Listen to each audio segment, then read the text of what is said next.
আল্লাহ তাআলার খাস একটি নাম পড়ুন, হাজারো কোটি বিপদ থেকে আল্লাহ মুহূর্তের মাঝে আপনাকে বাঁচিয়ে দিবেন।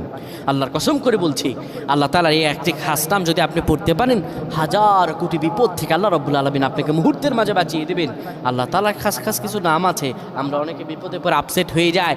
পৃথিবীর কেউ আপনাকে বিপদ থেকে মুক্ত করতে পারবেন না, একজনই পারবেন, তিনি হলেন আল্লাহ। আল্লাহ রাব্বুল আলামিনই কেবল আপনাকে বিপদ থেকে মুক্ত করতে পারবেন। তাই বিপদে পড়ে যাবেন, হতাশ হবেন না, এই দোয়াটা 100 বার পড়বেন, আল্লাহ তাআলা আপনাকে মুহূর্তের মাঝে বিপদ থেকে দূর করে দেবেন। আল্লাহ রাব্বুল আলামিন কোরআন আল কারীমে বলেছেন, ওয়ালিল্লাহিল আসমাউল হুসনা ফাদউহু বিহা। আল্লাহ রাব্বুল আলামিন বলেন, শোনো এই দুনিয়ার মানুষেরা, আমি আল্লাহ তাআলার সুন্দর সুন্দর কিছু নাম আছে, ফাদউহু বিহা, তোমরা সেই নাম ধরে রাখো। ওই নাম ধরে যদি ডাকতে পারো, আমার আল্লাহ রাব্বুল আলামিন তোমার দোয়াগুলো